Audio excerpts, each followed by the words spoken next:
Inabendlondle nophapha ekhanda kamenzi indaba kawulalele lo muntu omemeza ngathi yakhalela uthi igula lika Jamal Chithekile awunina bakaMbhudu Bomvu njengegazi nina bakashishiliza ngedidiko lemaholo lemhlabeni impedule nina betule bande ngodonga kwelakithi kwaBheka uZulu nina bendla mhlathi kaMayekisa nina bakadala inyebo phansi eSwatini abomnaka nemimvombatane nemajaha ngiyabingelela lo bingelelayo uprofessor ngengwaka Mkhize ngidabuka phansi kwanongoma esigodini sakho umthetho asohla uthini la kaMandlakazi mawuqala kube ingxenye yohlelo lethu oluchungechunge le oyethamele How I Ended Up in Drugs okuyingosi engaphansi kwesitebele iMPTV1 lapho esilanda khona abafowethu nodadewethu abavele ngeshiya ezidakamizweni abasuke bezosilandisa kabanzi ukuthi bawela kanjani ezidakamizweni lokho suke sikwenza malunga nanqo nokuzama ukuqwashisa umphakathi njengoba ke nibona lo esinayo eve insudu engathi uye emshadweni umphemba umfokaNtuli esike saba nesiqephu sakhe sokuqala kodwa ke ngenxa yabantu abangicelile ukuthi ngimbuyise nama calls amaningi naye atholayo angasakwazi ukuthi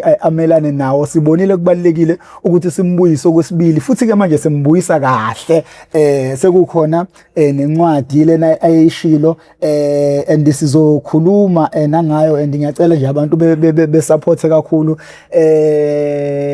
ngicabanga ukuthi ngizethulile mina njengo professor mfoka baba kunjani. Ngiyaphila Bhuti Prof igama lami nguLindano kaNtuli uGodide uNdlela kaSompisi ibhele ukhubone ophemba amakhanda amadondo ephemba ngomlilo owaselenge wabonana ngeflame Ntuli kwathi uShaka ehleli nebutho lakhe wabona iqulu leintuli kanti amadoda abaleka ayedla abantu lapha kuthiwa amabhele kwathi sebevela ukuthi abantu uShaka wasekhuluma nabo bathi bafisa ngicela ukunhlalisa elenge kanti akazi uShaka khona inkinga ekhona ezovela lapha ngoba lamadoda lawa aphenduka aba amakhosi ngiphuma kamaphumulo mina Bhuti Prof mfethu lapha kamaphumulo siphethe lapha soNtuli oGodide Ndlela Sompisi singamakhosi la ndawo nendawo eningi ke siphethe kuzona bathani yekho lapho ngana kwethu ngicela ukubingelela umphakathi weMPTV1 ngibonge kakhulu bafethu ama positive comments engwazwayo lapha engwafundayo engwaphendulayo Bhuti Prof mfethu ngicela uNkulunkulu ukubonga uqale ngibonge nje uNkulunkulu wakho mfethu ngibonga abantu bakini mfethu mewuthi usebenzisana kanye nabo ngibonge mfethu iplatform ongifake kuyona yazi bhuti wami ngize ngitshela abantu ukuthi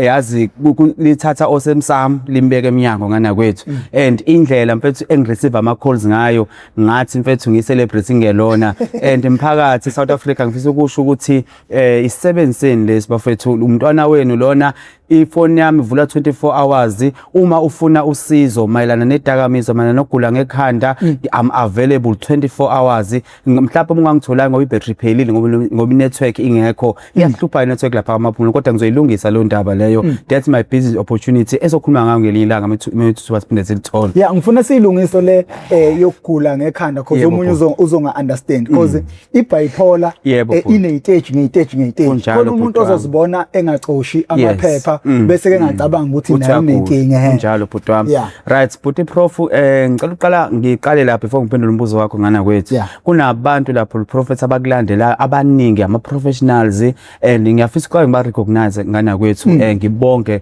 kumanje Prof kwasiqala uhlelo lakho nje ngithanda ukuthola icall ephuma UKZN and uyakhala umapha lapha Bhuti Prof uthi mntanami why kodwa ungidiagnosele ingane yami kanje yonke lento echazayo Lindani into esiyenzeke ingane yami over mhlawumbe 15 years now sizaluza ngisho ibasari sihlele ekhaya due to le mental illness ongibuza ngawo Bhuti Prof kumanje kusasa ngomgqibelo ngiyaphuthuma ngeNewcastle kunensizwa yami lapha esengibiza ngewele lami le ndoda Bhuti Prof ayifundela kuba udokotela ngo2007 yaqala ukugula ngana kwethu ngebhadi mfethu because of public hospitals kwathiwa applyele igrant of mental illness then ke manje waseyithola sehlala ekhaya manje into ebhlungu Bhuti Prof bamshaya umphakathi lapha and me admit usexoshwa nje uxoshwe ebhedlela kwenzela exactly into ayenzeka kumina Bhuti Prof mina ebhedlela zahulumeni ngase ngiqoshwa ngana kwethu in such a way yokuthi ngangithi mengena ama security abelesi wafika ke lo muntu ozenzisayo that's one misconception ngebipolar Bhuti Prof number 2 kunensizwa enye futhi mfethu engibiza ngiyole lami nayo esemlazi namfethu cabanga bese bisebenza ka Sasol ngana kwethu la ngane mfethu ibi professional nayo yathola lesifo nayo but ngokungazi Bhuti Prof ya end up mfethu siphelele umsebenzi kumanje kade ngixoxela nje izolithi sizama ka teaching manje nayo and Bhuti Prof lento mfethu ikhona and asikwazi kuyiphika into ebhlungu Bhuti Prof enziwa abantu babalekela esisintwini sathi ukunabanga lo daba ngelilanga angesiphiki isintu bhuti prof sikhona naso but mesikhuluma specifically ngebipolar ibipolar idinga medical help, that's all bhuti prof. Udinga ukudiagnose lapha due to ama mood swings akho sibiza ama mood swings le nto leya. It's either ingane bhuti prof hyper meaning ikwi manic episode like iphezulu ingane bhuti prof. Now leyo ngane leyo sibamba kanjani sine bipolar ekhuleni kwayo nje isakhula leyo ngane energetic leyo ngane nama ideas leyo ngane wena uthi mikhuluma nawe yabo yazi bhuti prof ingane ene bipolar at the age of 10 ingakutshela into ehlula umuntu oprofessor ngana kwethu ngiyaqolisa ukuthi uprofessor nawe and uzuthi wena uyahlanya wena ayikho lento ikutshela ingane ukuthi mina ngizodiscover mina ikhambi lengculazi ayisingqoza namba sizazi lapheki but ingane ikutshela mina ngizodiscover ikhambi lengculazi you understand ngana kwethu but because ama brains alengane ayasebenza 100% bhuti prof.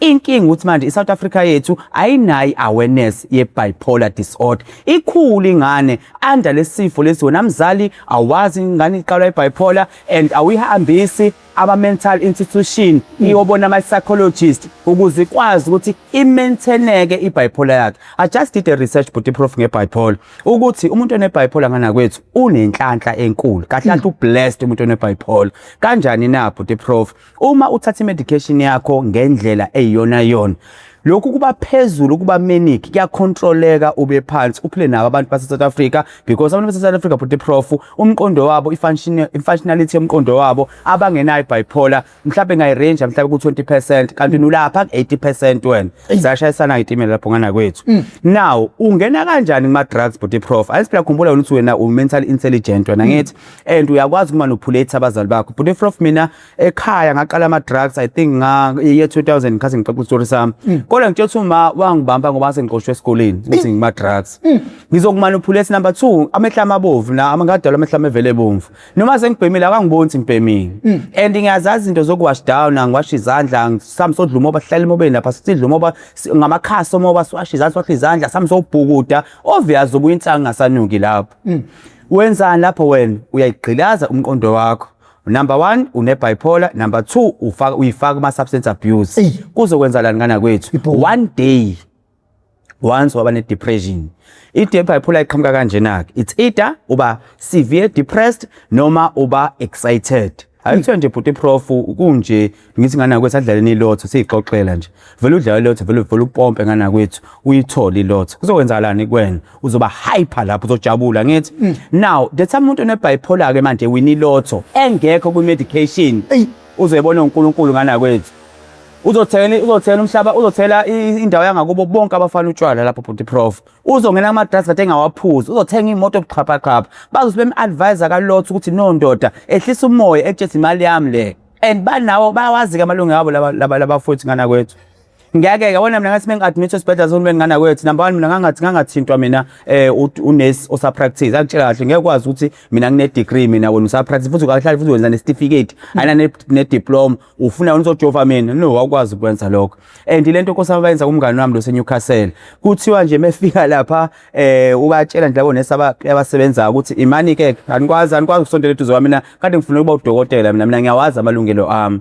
Now umphakathi wethu bhuti prof ngoba awunayi awareness talent uzokwenzani uzokushaya uzokushaya uthi maqeda ukushaya udliwa imali yakho maqeda ukudliwa imali yakho mase bakulahla kanjalo mase kwenzakalani susukile manje ku manic noma susukile ku high usuyakubani usuyakudepression usuqala usuba suicidal ke lapho ke abantu abaningi bebipolar bhuti prof bayibulalile kakhulu because bayazama ukuchaza inkinga ababhekene nayo emphakathini nasemndenini yabo but kuthiwa wena uyazenzisa wena kanjani uthi uyagula ekhanda kodwa ukhumbula ukuthi adwisho kanjani hayi wena uyaxoxa manje kade ugula izolo wena wayesesibhedlela ngakusasa usitshela yonke into uyenza wena ubuzenzisa wena siqhuma impama you understand mina ngashaya kabili bhuti prof you understand but ngiyabatshela abantu angizenzisi lento isifo esingiphethe inkinga yami ukuthi nje mina ngigoloza ukudla amaphilisi ngiyawaphinda amazwi bhuti prof ngakhuluma ngalelalanga mangase uthatha umoya wakho ubeke phansi uhlale nawe phansi kwenze lento esibiza nge self introspection uthi lindani Ntuli mfethu ubona ukuthi ugide ndawonye from year 2000 ugida ndawonye nempilo. Uluze ubaba wakho la ngo2010, waluza ifamily yakho la, ingane yakho kumanje ayikhiduzo yakho uma uyithathile segoli. Once again thandazile nene mfethu, ngiyafisa ukuthi ungixolele kwisenzo engasenza kuwena mntaka mama, and ngiyafisa uNkulunkulu ukuthi la ukhona ayixolise inhliziyo yakho, siphinde sikhoparente ingane yethu sikhulise kahle, ingane yethu Lubanzi noMcebo Ntuli. And la ngane Buti Prof ngiyayithanda indlela eyibhadi, ngangifisa uyiqamba ulwandle. By the way khona comment Buti Prof uhlelo lakho ukuthi uzola ingane yakho ulwandle efana naye, nami ngangifuna uqamba ulwandle ingane, kwasho ukuthi manje uyawina kumama wayiqamba Lubanzi. But lokho kwangayilahli meaning, because imina igama lethu ulwandle lachaza ukuthi uthando enginalo ngengane yami lidlula ulwandle. Now desamele sebiza ngoLubanzi ke naka akasabona ukuthi still usahamba emazweni ami, ngoba mina uthando senginayo ke manje ngengane yami selubanzi kakhulu lidlula ulwandle. Ngiphinde ngixoliseke kwabanye futhi osisi engase ngile makubo izenze engazenza kubona zibhlungu Buti Prof, ngiyaxolisa abafethu, angikwazi ukunibiza ngamagama to protect identity yenu. Ngiyaxolisa nganza kwethu isenze ngase ngangingazi Buti Prof. Ingane abantu Prof ngiqala kahle nawo mfethu, sispoilane kahle, but once kwaqala depression yokuthi angisenamali, usually bengibamba lento le ngoJune ngobani so ngibonasile Buti Prof, ngiwini lotho mina lapha ngithi then imali ngizoyiboxa ngendlela but let's say when Buti Prof alikho hotel engalazi, Royal Hotel o Bayside alikho hotel engalazi ngana kwethu, ngibe ngena ngiphume ema-hotel.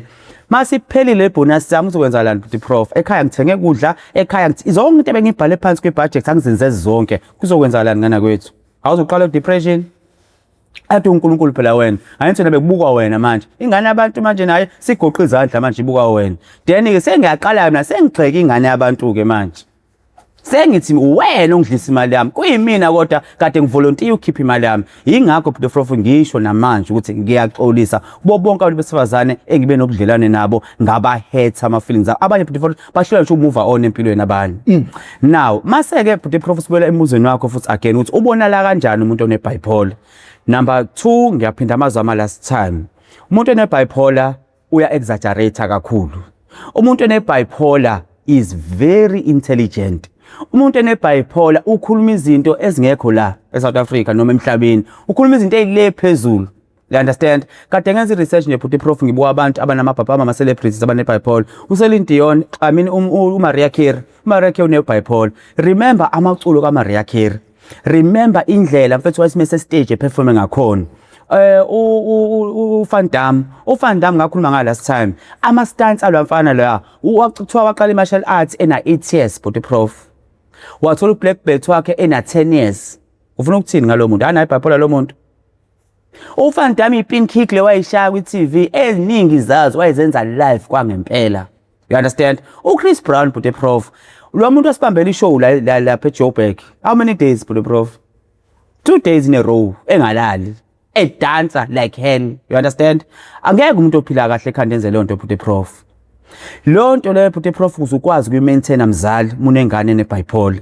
Ngiyacela mzala wami ukuthi ingane yakho uyistadishe nje as from nje isakhula 8 years 7 8 years 9 years 10 years, buka ukuthi indlela yenza kanjani ibehavior yenza kanjani, hambe kuma psychologist akhona mune medical aid mzali. Muthi futhi awunayo medical aid, akhona ama public institutions ziyasizakala ingane. Kade ngithola Buti Prof izolo, kade ngenza consultation lapha eMphumulo Hospital, nginoku attenda khona medical aid sihlupha. Ngitshele into emnandi lapha kuthiwa khona irehab ufethu ela eNewland West, you only pay 850 phela lapha, and uyihlelekile le rehab leya. Mekuthi kunabazali abanezingane abanama medical aid noma mhlawumbe abasebenzi, ngeke ungitshela ukuthi for 21 days ungahluleka ukusave nje 850 ingane yakhe ikwazi ukuthola usizo. Into engifuna ukuyibuza bafo, bungakanani ubungozi bomuntu ohleli nomuntu onebipolar? Ngifuna ukubeka ngasohlangothini lokuthi siwuzulu noma siyidle nsungu, ngane yakwethu asikho awe ngendaba zobipolar nani. Kuyiqiniso nami into engiqale ukuthi ngenze research ngayo ngoba sekhona abantu engisondelene nabo abayikhulumayo lento. Ngikuzwa kahle ngane yakwethu. Kunabantu abahleli nabantu abanebipolar. Yes. Bungakanani ubungozi obungabhekana nomuntu ohleli nomuntu onebipolar? Right, asiqale lana ke Buti Prof. Lo muntu lo sithi uhleli umuntu onebipolar usediagnoziwe, noma bayamsola ukuthi une bipolar abamsoli akadiagnoziwe mkhulu umngozi but prof mkhulu kakhulu in such a way othi nje mina ngenza example ngami 2010 kushona ubaba but prof kangisevet ngafonela stepmother ukuthi ubaba ushonile biological father yami kwakulo scene lapho but prof ne then ngasakaza ifoni phansi number 1 ngiqeda ukukhuluma naye ngase ngiphuma ngaphandle ngabhema insangu after awona umuntu one bipolar prof try by all means ukuthi uyawabalekela ama substance abuse either alcohol either insangu either ama drugs because lo muntu ucisha umlilo ngopetrol lo muntu loyo now umuntu one bipolar prof ngifuna uqala nje ngenze example ngempilo yami but prof ngisuka eGoli ngo Friday ngigibela ngiza ke manje la eThekwini ebhasini prof mhlawumbe yamakathathu ibhasi noma ka4 udriver ethi Ntuli ngeke mfethu ngiyakwehlisa manje la ebhasini awukwazi usibangela umsindo kanje lalela but prof amalungelo ethu siyawazi like hell ngangimtshente yodwa mina la driver la ngathi wangehlisa la uyakuphelela umsebenzi kodwa wena ngikhokhile la mina nginethikithi mina la awazi ungitshela ukuthi ngishone lo baba due to lesi strike kade senziwe iambulance angabizwa wena uzongitshela ukuthi wena ngehle bhasi ngiyagrifa and ngiphatheka kabuhlungu by the way angizazi ukuthi nebipolar njalo mina lo umuntu onebipolar prof ululu kumbamba kumdiagnose that's why even nodokotela abasebenzisi mhlawumbe ama scan abasebenzisi magazi le nto la prof ama moods like ushintsha ama moods akho like prof masengivukile le nto bese ngangiba very very dangerous kumina ke mina ngenhlanhla ama iPhone bengwaphathi iPhone 15 Pro Max bese uyazi ukuthi isho satha yonke into ngama contracts lento esenza sihlupheke esokhuluma ngayo ngelila now iPhone yami yabona ngumlahle yokuqala nje ngisebhasini dotela u drive lokho engibayela umsindo ngayikhipha ngewindi ngiyempangeni na prof sengisebenza ke manje I think it was 20 something 2022 23 ngithengile iPhone 15 Pro Max ngibambe ngecontract kaMondo nayo prof ngigabana nomfana sekhaya engazi na uyapi ngihamba naye ngoba ngasike ngwelezane esibhedlela sakhona empangeni ngavela athi ngoba ngabona ukuthi ngibangela umsindo aqala khiphe yakhe ngewindi waqasa ukuthi ngifuna ke wathi no nami ngayitshinga phela ngabe ngiyitshinga nami iPhone 15 Pro Max prof imalini now ngifuna embuzweni wakho ngifuna lo muzi wakho prof uzwe yansi yakho uyizwe kahle mengifika la eThekwini eDurban stage ngehle angigibela isitimela mina ngiye ekhaya no ngiyokhuzini FM but prof yabo mase bayakhumbula okhuzini ngo2010 bangakutshela ngafika lapha ngiphethe laptop khona laptop ibhasara eyangithengeleyo leyo 15000 HP ngayisakaza phansi estation ngisami lapha yazi ukuthi kunewindi lapha abasakazi babone ewindini ngayisakaza phansi ngathi ngicela umphathi westation la ngifuna ukumemezela uSouth Africa yonke ukuthi uZuma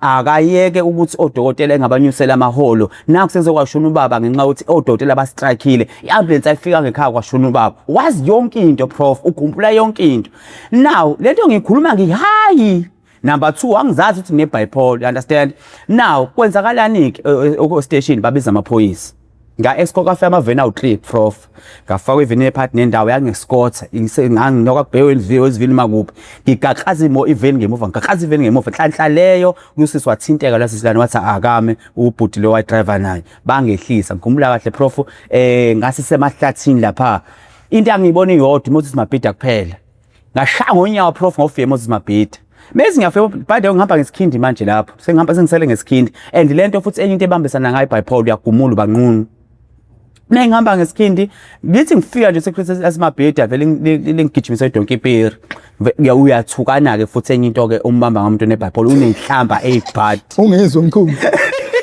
ngathi ngabiza amagama abantu soboshwa uyathukana prof mina enye into engifisa ukuyixolisa la eSouth Africa kuwo wonke umuntu esengamthuka ngicela ukuxolisa abandla ngangingazenzi ngamthuka lo security lo wangihubha ke manje ngitshela ngasuye eThekwini ngenyawo but prof ngazafika otho ngathi ngaye ekhaya sengumlindo sekusebusuku manje lo ngicela ukugijima le ndlela lekusele ekseni ngo4 ibhasi angishiya ngo4 eDurban stage Mpemba ngoba ikhona le ku episode 1 ngana wethu ngifuna ke manje sihlale ekuthenini simbona ngani simbona ngani because ngikhulumela abantu abathandana because ngicabanga ukuthi itriggerishela kakhulu eindabeni zothando uma uxabana nomuntu othandana naye mhlawumbe ukhona umuntu onendoda ethi uma bexabene nayo ibulala izitsho kodwa futhi mayisi right ubona ukuthi isi right uthi uthandana nomuntu osifazane nabo nje abesifazane banayo uzedabula impahla enze yonke into kodwa futhi mayise right umbozo lo muntu right so thina ngendlensundu asiyazi indaba yeBhayibheli kahle. Vele sithi uthakathile. Abantu kumele bebone ngani ukuze bezokwazi ukunderstand even abo partner babo. Yabo nje ama example asebenzisele ngana kwethu ushaya isikhonkosini. Uyabulala. Abanye bashaya nje ukushaya ka abanye ke. Expendeni imali uyispenda excessively. Unezikweletu. Yangizwa bhuti wami. Uya exaggerator. Wena bhuti prof ungathenga Lamborghini uno 5 rand ebank. Ungathenga ibhanoyi ungasebenzi une bipolar. Ungazi nokuthi uzolenzani. Lithi mina ungamtshela umuntu mina ngizothenga ibhanoyi mina ngoDecember. Ekubuza umuntu usebenza phi uzobona. You understand? Le yanto prof mfethu ingakho iveza ngazuthi iyamanga umuntu emphethe. You understand? Because le yanto lana indlela mfethu sedalwe ngayo idalwe nsajewe yokuthi umuntu embambile ongakadiagnoswa medically lo muntu mfethu ingozi kakhulu kuyena nakakhulu emphakathini. You understand? Now ukuze umbambe manje uthi une bipolar awumbuke ukuspendeni imali yakhe. Uma ingakafika imali by the way ingolozi kaThixo. Niyaplana niqede nenza ibudget niqede uzofunga ukuthi hayi namhlanje kulento umkhonyana nami nomakoti wami hayi sizayithenga igrosa namhlanje. Awumbambe mase hule woku 15 nje namhlanje prof. Yazi zonzakalani number 1 ngona kuzocisha noma uzokublock. Umama wakwakhe uzokublock. Mase efonela ichapa zakhe. Efonela amadita akho. Amadita abuya ke mase unemali. Bafethu engqemile bafethu sizogroove up. Spend imali eqeke mase buya kuwena uzombaba ukuthi uzobe senolaka number 1 akasancengi lutho once wamthethe ukuthi uphikiza phansi iglass uba ingozi lo muntu loyo mgadi une bipolar lo muntu loyo. Then ke ukuze sizakale ungamyise enyangeni futhi prof ungambophi futhi mise esibhedlela mfethu. Mina medical aid mise mental institution mise rehab akhona ama rehab akhona Zensen eDurban North ikhona City Hospital amaningi ama rehab eMaritzburg bakhona o Town Hill maningi ama rehab ngana kwethu. Nansi inkinga yethu asifundisekile ngalento futhi asiyazi ukuthi ukugula ukuthi khona indoda noma ukhona umuntu wesifazane nje ngivele ngithi hey dali ngicela ukuthi esibhedlela ngisola ukuthi unenkinga ubona ukuthi uyivumela because abantu abanebipolar abanenkani. Okay asiqale lana ake sithi umuntu vele uviolent vele nalonke ilungelo lokufonela amaphoyisa. Mina nje even amaphoyisa ayayisi ambulance yami umuntu webipolar masimvukileke ngeke ke thathwe iambulance ngana kwethu. Ambulance iqala ifoni lo muntu ayona ingozi. Babuza lo mbuzo loyo. Wena shout 1011 wena fonela amaphoyisa. Mafika amaphoyisa awumfaka evinini ngemuva wena ugibele ngaphambili naye. Aniye police station niya kuphi esibhedlela. You understand? Because lo muntu naye usengasayiboni naye usengasabanjwa naye usesephihliza yonke into futhi muzo okay enye into prof if uyisize ngayo mase mvukele umuntu webipolar dethabe phakamisa umoya ehla wena muzazi ithazelo zakhe mthakazele bekuthi uphuza ubhiya umthengele. You understand? Udethabe usalinda amaphoyisa by the way. Awumtshela futhi nawe ufonela amaphoyisa noma mhlawumbe ucela umakhelwane ukuthi akabefonela amaphoyisa mthobe like ubaba mbize mncome baba yes uqinisile so thenga ibhanoyi baba yes lo muso renovate namhlanje futhi kusasa nje baba sayikhipha imali yakho you understand bro prof so that ezokwehla. Mina uyedwa umuntu angibamba mina uma wami yabona uma that lady first she's very intelligent bese ngafundile mina uma prof bangumsindo bonke abantu kodwa meke waqhamuka namba unevoice encane kodwa linda mntanami uzala ngihake yabona lo gama prof noma kuthiwa usuphezulu kwendlu uyaqatha kushona enzansi ihagi ebengihaga mfethu sesahlale phansi iluzi yakho bakuthengelile kodwa yona hayi ma ngiyafuna futhi ngifuna ukhokhe mina usibani usesigora phela wena you understand mfethu lento iyakwazi ukubambeka prof. That time ke manje umise esibhedlela ngana kwethu awu avoid mfethu upublic mune medical aid please ngiyacela South Africa epublic safa kwenza awareness enkulu lapha labantu bathatha mfethu beboshwe beyofakwa mfethu lapha beshawe futhi prof inqoso ukusho lokho South Africa beshawe ngana kwethu lo muntu uhayi lo muntu uyamshaya wena uzokwenzani uzophinsela that time ephinsela uyaqhubeka umlilo uyavutha. Mise rehab private imnandi into enziwa khona lapha kana kwethu uthi ufika uhlaka benzo ngetiye lapha nenkomoshi encane ngaka uhlaka into ngama cemetery lapha nochiza nobani lapho ubuthoba lapho mister ubizwa ngo mister lapha sikhona isikhathi sokubizwa ngo mister public kuluma nami prof you understand Yeah. bekwehlise because bayi understand lanto maseke muzomise public bakwethu South Africa kunomjovo engicela no research ekuthiwa iArtiven lo mjovo bafethu ngeke noma nawuvalwe lamjovo awuvalwe lamjovo lo mjovo but iprof ukubamba mhlawumbe 3 days noma 4 days uchokekile ngana kwethu uzogqiza amathe lapho.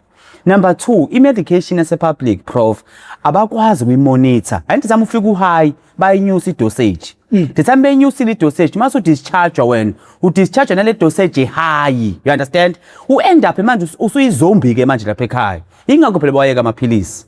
Usuyisidudla ke manje angibona mina uthi nje ngihlelekile i-Jacqueline mina understand but ngimaphilisi. Kodwa kuthiwa bengiqhuba nase-public bengikwazi nje ukufika la kwena.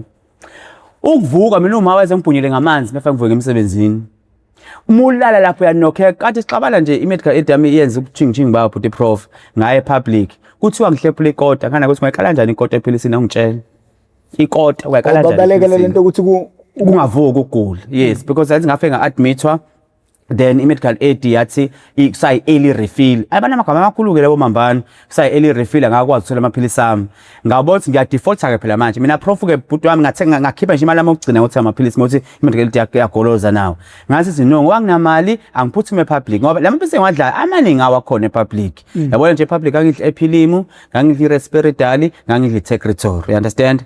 Then lo dokotela ke ngamfica lapha kule public ke wangiprescribe lamanye ke amaphilisi ngoba ngimtshela nginenkinga ongalali. Then wathi kuleli philisi ngohlephula ikota ngithi yini ikota ngana kwethu ngikaqala kanjani ikota ephilisini. Then sami ngikhephula ke mina mhlawumbe hani mase ngigqibula uhalf noma yini ngaliphuza ngana kwethu uNkulunkulu leyo prof ngathi ngiyehle eTexini ngongena esikoleni sengiya phansi ngizongishaya inzululwane ngabanjwa ingane ngobhaka ngigqoka ubhaka ami nami ngesikole because ngizongiphethe laptop yangibamba futhi nakhona kusiza security nakhona hayibo bamba ntuntuli yangibamba umhlaba ophendwa kanje ngana kwethu ngahlala phansi mba phansi Jewuthi prof mfethu ipublic ngana kwethi yebo yabasiza abantu kodwa kwenziwe research bhuti wami. Hey ishuthi kahlahla awuyena umuntu okumele ahambe yedwa o hayi kanjani hayi no uyayidinga support and nabantu bakini prof bayadinga ukuhamba nawo ama psychologist bayofundiswa ngawo ukuthi bakubamba kanjani masizokuqala because phela iqala into ibe nama symptoms lanto la i-bipolar prof into ethanda ngayo ayiveli kusuke nje you understand mhlawumbe nje 1 week 2 weeks siyaqala manje wona into eyikhulumayo manje asanderstandeki you understand siyaqala manje wona indlela zakho sezashintsha manje mathi ubuthanda isonto siyaqala ukugxeka isonto manje siyaqala ukuthi uNkulunkulu akekho manje wena siyaqala ukugxeka idlozi manje wena siyaqala lapho ke ususekutshela ukuthi sengeguleni okay futhi ngokucabanga kwami ngokuzwa ngokukhuluma kwakho yilapho khona ingqondo yakho isuke iphumile kupositive icabanga into eyinegative kuphela yaqala yanyuka phela manje percent lengqondo uyakumanic phela manje khumbula igama lethu uyakumanic uyakhaya manje uba hyper phela manje wena manje awusacabanga into esicabanga la emhlabeni wena usungaphezulu komhlaba wena manje you understand ngithi amsungaphezulu komhlaba ingane yakwethu ngeke mfethu fawubuyiswe bhuti wami because meke wayeka wafika khona hayi izinkinga iziningi into ezokwenzeka mina ngolandi license yami eVerelem bhuti prof ngihlala nobhuti bethu ubhema insango ngana kwethu khathi kwade kuyitornado uthonga abantu basegwaveni bazogumula number 1 mina ngizwane nestress kade ngenza ama tuition bhuti prof ngangenze 18000 some change leyo mali ngangihamba ngipha abantu abedilelwe imizi ngana kwethu bangitshela into segwaveni ngangihamba ngipha abantu abadilelwe imizi leyo mali ngine stress eqala istress kwaze kuseni gelekeqe ngasuka lapho ngenyawo egwaveni sengize eVerelem ngithi ngolandi license ngifuna ukuthenga imoto uzothenga ngani imoto ngi-blacklisted ngadabula ngonyawo ngathi mengifika ngiphethe i-laptop ngiphethe i-iPhone yami ngifaka ama-earphone ngathi nje sengizonyuka lapha egarage sengizowela ama-robots la i-4-way street ekwaqhamuka ubhuti obhema insango bhuti prof yabo lapho bhuti mfethu angeke ngisho ukuthi ngiyamzodwa ngoba engazi ngiyagula ngathi mfethu awungishayisa lapho mfethu Jesu Nkosi angasi ngasha abaphula amabili ngana kwethu akubuyi aqala into vele ngidepressed yakhumbona ngathi ngifike emgwaqweni ngama ngajama phambi komgwaqo number 1 part nomgwaqo cabanga lo mgwaqo ubhizi kanjani umgwaqo waseVerelem lapha la testwa khona i-driving license sazi laptop parts sazi ifone phansi ngagumula nganqunu kanhlale kanti zoqhamu reaction unit bafethu baka reaction ngiyanisalute abafethu kukulani busise niyasebenza abafethu eVerelem bangithatha abafethu obhuti ababhuti babantu bese bangifaka kahle bese evenini yabo and then basethi una medical aid ngathi yebo bangiletha la City Hospital ngakwazi ngisinde kanjalo mase ngibonga insizwa yaGumede ke prof ngengikwazi ukukhohla mfethu umnguni uqwaba uyayeye thubhekani lwafana mfethu la qhawe mfethu lingisizile ngangisebenza nale Nkosibomvu laphinda asebenza emashiya amahle khona sekwesinye isikole ke manje lo yabhuti mfethu even nasencwadini ngibhalile ngaye ubhekani mfethu wangitakula lafana mfethu qwaba ngikwazi ngakukhohla bhuti wami la ukhona ngana kwethu ngiyacela uNkulunkulu uqhubeke usiza abantu mfethu umehluko uswenzile empilweni zethu behlala ihamba nathi kwasho ukuthi manje wabane phathwa shini labazali bakhe wasiyasuka ke hamba nathi anumse hlala everele msihlala kuphi but la nsizwa prof yangithatha ngihamba ngegown khathe ngishayiwe khathe ngitshela sathombe yangise rehab eAkha bhuti wami and nakhona senze Akha mfethu wayihleze efike ngiphi ingubo zokugqoka mfethu ngase ngicelebrate lapha awu every day ubhana ufika nama KFC ufika nama Nando's angazi musongaka mfethu ubhana ngombonga ngani but prof ngana kwethu nathi ncwa sizathatha ngawo namhlanje uphethene kule ncwadi mfowethu yazini engifuna uyenze ngale ncwadi ngana kwethu ngifuna ukhandele isithombe umuntu osekhaya ukuthi maye ngayithenga yini azosezakala ngayo sino 30 minutes ukuthi wenze leyo nto hayi mkhulu kakhulu bethe ezothi sino 10 awuqale la ngemuva okay ngicela ukuxwayisa ababukeli emakhaya muzothenga incwadi qala uyifunde ngemuva incwadi ingemuva lencwadi liso likutshela ngaphambili lencwadi don't judge a book by its cover judge a book by I backside yayo because I backside encwadi prof iyakunika umnyombo wencwadi yes ukuthi ngize ngani la right ngizoyisho isingisi ke lencwadi but prof uzoyihumusha wena ngizophinda ngihumusha hayi ubala lolo ngenhlanhla bese ngifundisa neEnglish engangilwa ukuyifundisa sokukhuluma kodwa nginanga okay Unseen Chains is the true story of Linda Ntuli's journey from rejection, addiction and mental illness to recovery, purpose and hope. After struggling for years with substance abuse and undiagnosed bipolar disorder, his life reached a turning point through education, mentorship, treatment and personal commitment to change. This inspiring story reminds readers that even the strongest unseen chains can be broken and that no matter how difficult the past may be, a new future is always possible. I think ukuhumusha lonto ne? Idinga ukuhumusha impela ngoba thina singabe yabona nje mina angiyiswa nje ngizwe unseen chain. Right, ithi lento lencwadi nje number 1 i based kwi true story kaNtuli. Inje iyiqiniso nje ngempilo yakhe uNtodana uLinda Ntuli. Number 2 lo mfana ube nokuphikwa ezalwa waba addicted meaning wagxila edakamizweni waba nokugula ngekhanda but kunjalo yashintsha igraph mina ngumfundisi wemaths ke but prof kule graph ekuthiwa iparabola shape imi kanje parabola now the time esami kanje parabola iyanyuka kusanzima lapho then the time kuNtuli kusanzima esakwi rejection esakwi addiction esakwi mental illness wasefika lapha ku stationary report sibiza stationary report la ndawo la esibiza i turning point lapho ngokubona umuntu bathi ihamba kumaseqhamuka ama reports aval yenza njani imoto prof iyama angithi ngama ke lapho ngima kuphi ke ngise Akha ke lapho 2025 25 March then sefa manje impilo yaNtuli ishintsheke manje the time sishintsha impilo yaNtuli manje siyaqala kuyehla asithi simese kwehlela izinto sesezihamba kahle angithi but lo nyukayo ungamhleki prof ungawulinga umhleke ngoba kusebenzeka kuphinde ijike into yakho ivele ishintshe uba iparabole impilo yakho vele ibe isekela isekela ke prof ithi kanje ke ngithi mina impilo ifana nesonto prof isonto thithama usagqobekile wena ongaphansi esondweni lo lapha ngaphezulu angakuhleki akazama imizamo ukutakula ngana kwethu njengoba ngizocela South Africa nje ukuthi asithole lencwadi le it's only 250 but prof mase uKorea yona it's only 60 rand lencwadi prof mothi ingane yakhe akangena edakamizweni yafunda nesitori salomfana lo I'm telling you prof na kanjani ngengene kwedakamizwe because la mfethu izinto engichaza la ezibhlungu mfethu zinzima zonke zinzima mfethu impilo engiphilile kuyidakamizwa ngana kwethu now sisachaza ke and then ke ngashintsha ke manje after struggling for years but prof then ke ngase ngireach a turning point empilo yami meaning kwashintsha ke towards ukufundiswa ngebipolar disorder towards ukuhamba ama mental institution ayibhedlela ama-rehab uyangithola through what ukuthola ama-medication ayiwona wona yini yawo inalthima medication yokuqala engayiprescribela abalaleli emakhaya noma ababukeli emakhaya. By the way prof, inalthima iyamsiza nomuntu okwi-gambling. Ngeke ngabona lapha kuma-comment but prof kunomuntu othi prof nikhuluma nini nge-gambling esibulale izwe kangaka. Ngicela ukuyiphendula lo mbuzo lo prof although singekho kwi-topic yawo. I-gambling uyakwazi ukuya kwi-rehab due to i-gambling. Are you aware of that prof? We are admitted rehab for i-gambling. We are detoxwa because of i-gambling. Udla i-medication esibiza ngenalthima ukuze ukwazi ukuphuma kwe-gambling because i-gambling prof i-addiction usuke addicted. Lalela ke prof, othi umunye umuntu othi Ntuli mina ngigamblisha kanye ngenyanga. Yazi ngibuza umuzo uthini?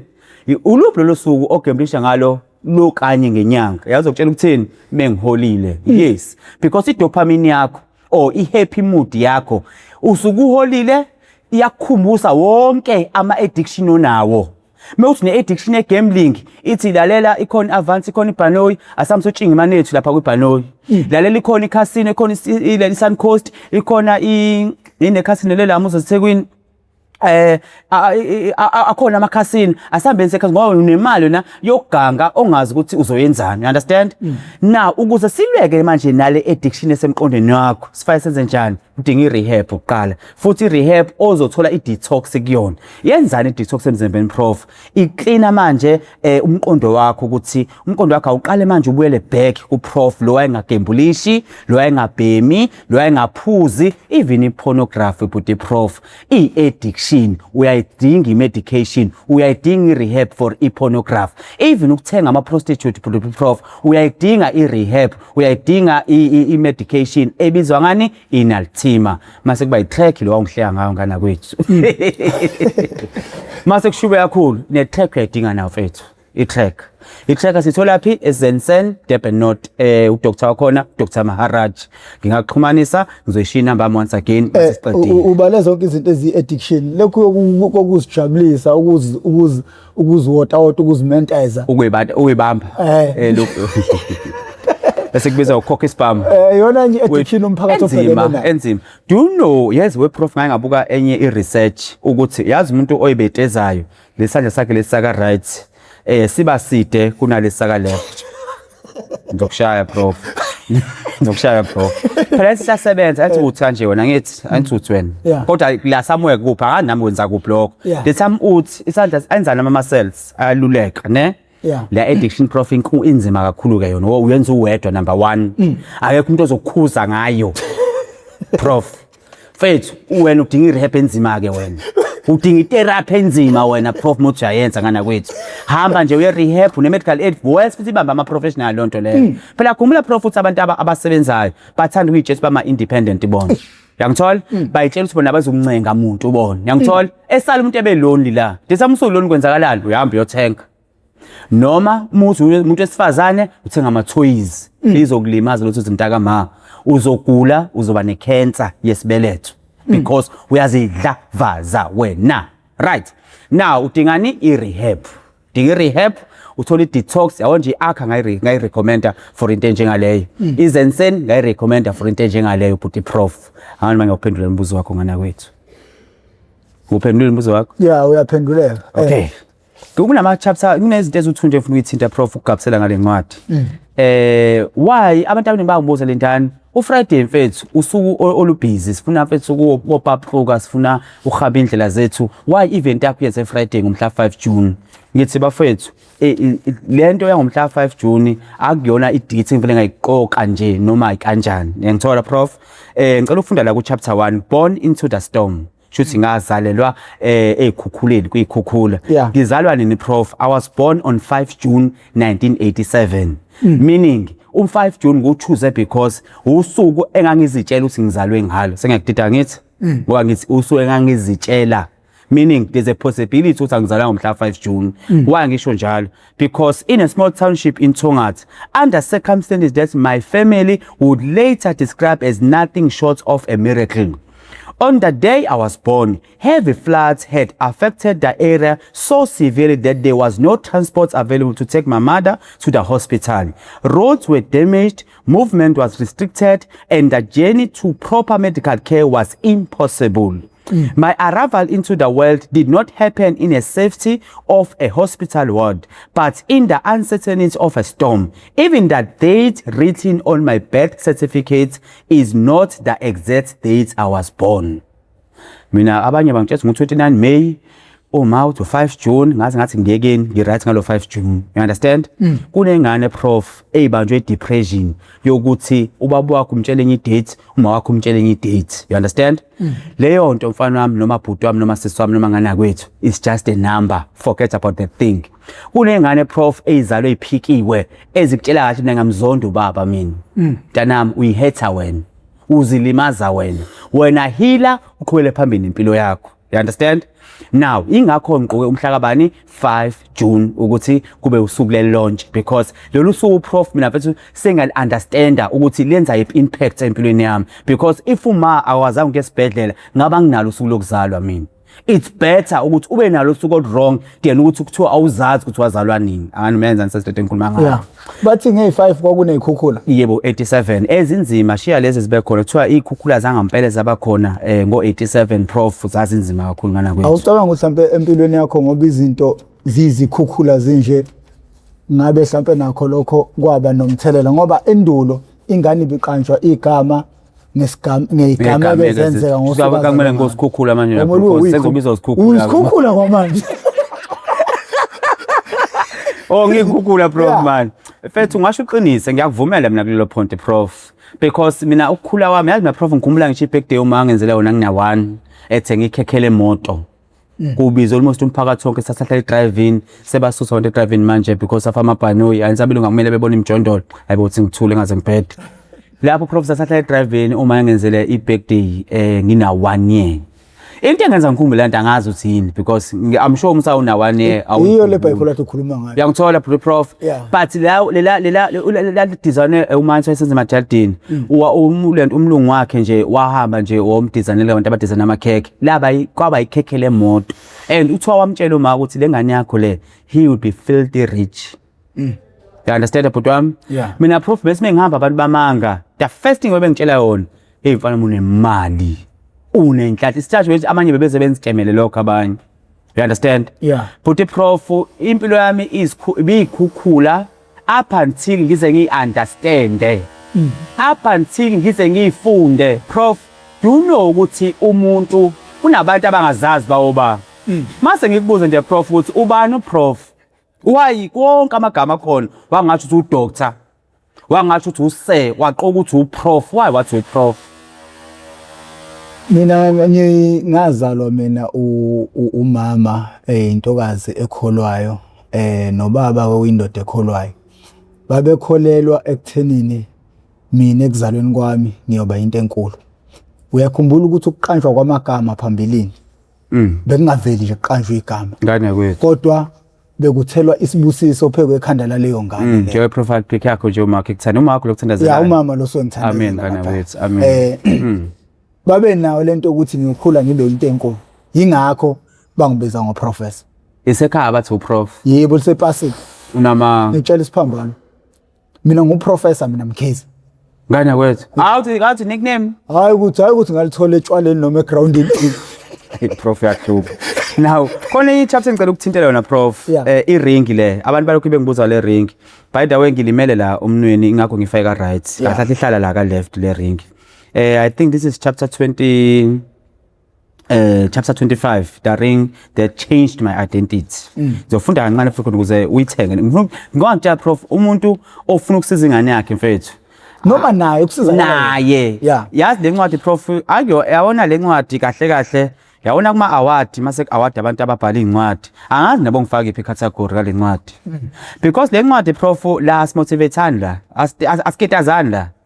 lana prof la sitshela namaqiniso la ukuthi kwenzakala kanjani ukuthi ushintshe impilo yakho. Le prof le ncwadi le ifundwa nje umuntu ongangenanga edakamizweni.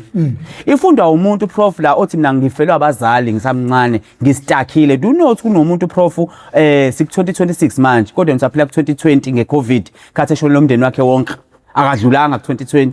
Namhlanje usaxoxa ukuthi ngawahamba wonke umndeni wami ngakho ngihlupheka. Khuluma nami prof. Kunomuntu prof ozomletha la kulesihlalo lesi ekutshela ukuthi mina ngawina u1 million mina ngawublow out ingakho namhlanje ngiyiphara namhlanje. Phuma kuleyo mpilo, shintsha impilo yakho. Phuma kuleyo mindset leyo. Mina ke ngithi prof mina into ekuthiwa ikusasa, alikho ikusasa. Ikusasa lakho yinamhlanje. Into yenza namhlanje prof, iprofecta ikusasa lakho. You understand? The time lokhu busy wena uxoxa ngezolo, udisturba ikusasa lakho because kathathe wena uyazwenza prof, uyazihlehlisa ubisele emumva. Stop telling us about your past. Fana labantu laba bakhankasa about i-struggle what no man sayifuni lonto leyo. Sitshela ukuthi thina uzosenzelani kusasa. And uyenze ngempela futhi lonto leyo. You understand? Uma prof uzothenga lencwadi le, ngizokutshela ukuthi mina the ring that changed my identity. Angiqonde ukuthi mina the ring that changed my identity. The ring that can also change your identity. Mhlambe ungeke uthenga i-ring prof uzothenga leli washi lakho engilibona elihle bhuti wami. So leli washi prof kuwena line meaning. Uthi umulibuka likutshela ukuthi mina ngu-prof isikhathi sami mina angimele ngidlale isikhathi sami. Do you know prof ukuthi ngikushaya ngebhomu ubukade wayilindele? Ngikushaya? Yeah. Do you know prof ukuthi ungaba nemali ngana kwethu ube no 10 million uboxe ungene kwi-iBlue Eat. Ngithola? Uphinde namhlanje futhi uthola 20 million ke manje. Imali yahamba iphinde ibuye. Do you know prof ukuthi kumanje unabangani unabalandeli abaningi abakulandelayo. But uyazi kusasa base bekhona umuntu prof okupostayo ngento eyihlazo mhlawumbe oyenza kudala. Do you know laba bangani bakujikela? Uyakwazi lokho? Kodwa still futhi uphinde bathola abanye abantu abaneqiniso uzwane nawo. But prof leli washo ogqokile. Lesi sikhathi kuyisikhathi manje prof isikhathi sethu sithi 10:53. Mhla bani mhla ka15 bani May 2026. Lathi leli washi 10:54 prof. Ngeke uphinde ubone 10:53 mhla ka15 2026 May. Iqonda ukuthini prof? It's either isikhathi sakho uyasi-investor noma uyasi-waster. Inkinga ke prof isikhathi esiwestwayo uyasi-regreta. But isikhathi osi-investile uyasi-remember. Kanjani na uba nejoy emahlweni akho noma ngaphakathi kwenhliziyo yakho. Mina ngathi prof ngenilanga umuntu masengcwatshwa lo muntu loyo the time eshona phansi emgodini uyazi prof uthi iyodwa kuphela into eqala phezulu ishone phansi iyodwa kuphela. Into eqala phezulu ishone phansi. Ojabula prof muzoqala phansi ushone phezulu. Yabona prof uma nje usayigqokela ikhindi kanje usagqoka izikipa ezononeme kanje jabulele lokho ngana kwethu because thina abantu bemath safundisa ukuthi inamba iqala ku0. Umuntu osaku 0 hour prof ungamhleki because kusasa uzoba ku 1 hour uzoba ku 2 hours. But lo muntu oqhama esewini lotho lo muntu oqhama esethole iwheel yakubo noma esethole ifa lakubo lo muntu lo seqhama ese-inherit rough uqala phezulu lo muntu loyo maningi ama chances ukuthi uzoshona phansi lo muntu. Ithuna prof qala phezulu imbiwe ishone phansi but lizofaka umuntu osezoshona phansi ongeke phinde ephezulu. But umuntu oqala ku0 ugibela istepisi prof le stepisi sibiza nge-ladder of success. Angazi ngana kwethu ufuna ngithini kwena. Ngikujimele namhlanje bhuti wami. Asikhulume ngeke. Ngiyabona ukuthi ujimele. I-ring yami ithi recovery is not only about stopping harmful habits. It is also about choosing a new identity. Prof, muzowenza isithembiso nempilo yakho. Shintsha manje ubuwena. Prof, umuntu uthi umuntu into engafundeki. Ngeke ngihlule ngenxake umethe umuntu mina sengiyakwazi mina. Mina prof angikwazi mina prof. Namhlanje prof ngangitshela ukuthi uyohamba eGoli wena. Ngitshe mina ngisazohlala nawe la eKZN. You understand? Now it means your identity changes now and again. Yazi prof unento eyodwa ongekuyivimba ukuthi ishintshe empilweni yakho. Ngibuza uthini? Yini leyo? I-identity yakho prof. Uprof engibone last time episode 1. Akusana uprof engibona namhlanje. Prof usuku nosuku uyakhula. I-second uyakhula prof. Yazi prof mu celebrate birthday yakho. Ngiyafisa namhlanje ungaphindi ukujabulela celebrate birthday. Angaze ngicelebrate okungazalwa. Okay, inkinga ukuthi uprof ke wena. Okay, uyazi prof mekushintsha unyaka of i-birth date yakho. Unyuka i-birth date yakho. I-death date iyancipha. Kuyaphambana. Othi ngisho isiZulu ngoba ngiyabona sesalahleka. Unyaka ozalwa ngawo, athi prof mina ngizothi 39 ngomhla 5 June angithi. Yeah. Sekusho sengizobe sengiphile 39 years emhlabeni angithi. Do you know ukuthi mhlawumbe sengisale 5 years okuphila emhlabeni? Idle esakeni. Kuyaphambana kanje. The time we celebrate on 39. Nokufa kuya celebrate na ukuthi ngisalelo 2 weeks. Meke usikhathi sakho uyaswaster. Oh Nkosi ngiyazisa siqhubeke ngana kwethu. After I was discharged from the hospital in 2025, I made one of the most important decisions of my life. I took a personal vow that I will never return to substance abuse again. I will never, Professor Moleta, ngisakuphinda amazwi amsawasho. Ngathi mina kona prof last time makuthi ungibekela irock la, ungibekela iwunga la, ungibekela icocaine la, ungibekela insangu la, ungibekela ihenesi la. Mase uthi intuli zimbela igodi, ngana kwethi ngangidize egodini. Because angisakwazi ukubuya kula doti la prof. Le nto futhi iyayidla imali, iyayiqeda imndeni, uba iphara, uyaboshwa, uba seyikweletini. Angikwazi ukuphila lo mpilo mina. Nganqala ukuphila ne-tracker yami ngana kwethu. Khona nje omunye prof engambona ehleka ethi ngeke mina ngiphile nge-track. Ngana kwethu ususpend imali engakanani kwidakamizwa. Mina imali yami ngispende kanye mina kwi-track. Wena imali nosaze spende kwidakamizwa. For 6 months mina prof ngi-free from drugs. After 6 months ngiyangidiza futhi ngoyifaka bhuti wami. Mina noma singaravaza kanjani izinqanza zami prof as long as ngiphilile ngana kwethu. Angikwazi prof ubela kula mpilo mfethu. Lezi ingozi enibona lapha angifisi ukuyibona ngiyithola futhi. Prof umphathi wathi ungitrapa like hell.